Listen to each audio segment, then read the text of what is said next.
আজকের ভিডিও টপিকটা শুরু করার আগে আমি দুই তিনটা কথা বলি। আমাদের পুরুষ সমাজে কিছু কিছু অসুখ আছে, যেগুলো আসলে অসুখ বলা ঠিক না, কিছু কিছু বাক্য বা শব্দ আছে যেগুলিকে আমরা অসুখ ভাবি, অসুখ ভেবে হতাশাগ্রস্ত হয়ে বিভিন্ন দিক বেদিক ছুটাছুটি করি এবং নানান ধরনের প্রতারণার শিকার হই। একটা একটা করে বলি। এক নম্বর হচ্ছে আমাদের লিঙ্গের সাইজ বা আগা মোটা গোড়া চিকন বলে কিছু শব্দ বাজারে প্রচলিত আছে, যেটার আসলে কোনো মেডিকেল সায়েন্টিফিক কোনো ধরনের কোনো ভিত্তি নেই।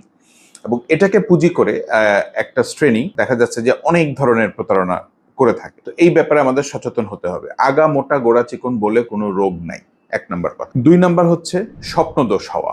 অনেক অবিবাহিত পুরুষ, প্রতিদিনই আমার কাছে বেশ কিছু অবিবাহিত পুরুষ আসে যে আমার তো স্বপ্নদোষ হচ্ছে, আমি তো দুর্বল হয়ে যাচ্ছি, বা আমার তো ক্যালসিয়াম সব চলে যাচ্ছে, আমার তো প্রোটিন সব চলে যাচ্ছে, আমি তো শুকিয়ে যাচ্ছি।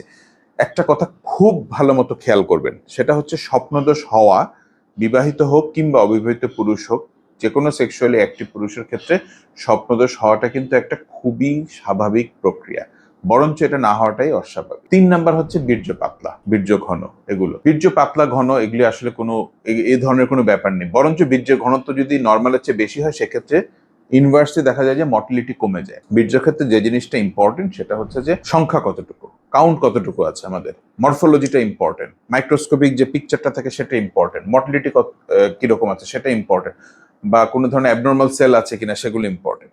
এবার আসে আজকের টপিকে।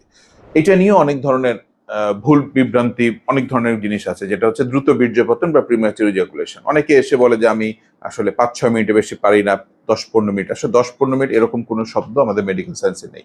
এটার জন্য আপনাকে মনে করতে হবে IELT টাইমটা ইম্পর্টেন্ট। এটাকে বলা হয় ইন্ট্রা ইজাকুলেটরি লেটেন্সি টাইম, মানে ইন্টারকোর্স শুরু থেকে শেষ পর্যন্ত যে সময়টা সেটা হতে হবে 4 থেকে 6 মিনিট। এতেই আপনি নর্মাল। কিন্তু যদি হঠাৎ করে 1-2 মিনিট হয়, 1 সপ্তাহ 2 সপ্তাহ, সেটাকে আমরা অসুখ বলবো না। এটা যদি 3 মাস বা 4 মাস বা 5 মাস 6 মাস পর্যন্ত পারসিস্ট করে, তখনই আমরা তাকে প্রিম্যাচুর ইজাকুলেশন পেশেন্ট বলি।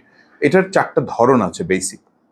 লাইফ লং পিই বা লাইফ লং প্রিম্যাচুর ইজাকুলেশন, প্রথমটা এটা। এটা মানে হচ্ছে আপনার জীবনের শুরু থেকে, মানে যখন থেকে আপনি সেক্সুয়াল ইন্টারকোর্স শুরু করেছেন বা যখন থেকে আপনার যৌন মিলন শুরু হয়েছে তখন থেকে আপনার এই সমস্যা, সেটা যদি অনেকদিন পারসিস্ট করে অবশ্যই আপনার লাইফ লং প্রিম্যাচুর ইজাকুলেশন আছে, যেটা মেডিকেল ট্রিটমেন্ট দ্বারা নিরাময় সম্ভব। 2 নম্বর হচ্ছে অ্যাকওয়ার্ড।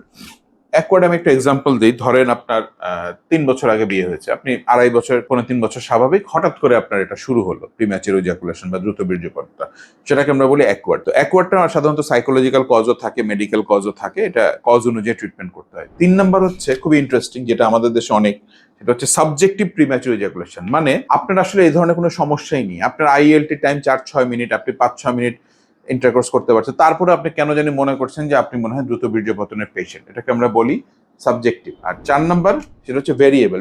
মানে ধরেন আপনি কখনোই কোনো সমস্যা ছিল না, হঠাৎ করে কোনো সার্কামস্ট্যান্সেস, অথবা কোনো শখ, কোনো মানসিক সমস্যা কিংবা অ্যাংজাইটি, ডিপ্রেশন, এগুলির কারণে হঠাৎ 1-2 দিন বা 1-2 সপ্তাহ আপনার প্রিম্যাচুর ইজাকুলেশন হচ্ছে, সেটাকে আমরা বলি ভ্যারিয়েবল পি। তো প্রিম্যাচুর ইজাকুলেশনে আপনি হঠাৎ করে ওষুধ শুরু করবেন না, অবশ্যই আপনার ডক্টরের কাছে যাবেন, যৌন রোগ বিশেষজ্ঞের কাছে যাবেন, উনি আপনার ধরন অনুযায়ী আপনাকে কি ধরনের ট্রিটমেন্ট দেয়া সেটা ডিটেক্ট করবে।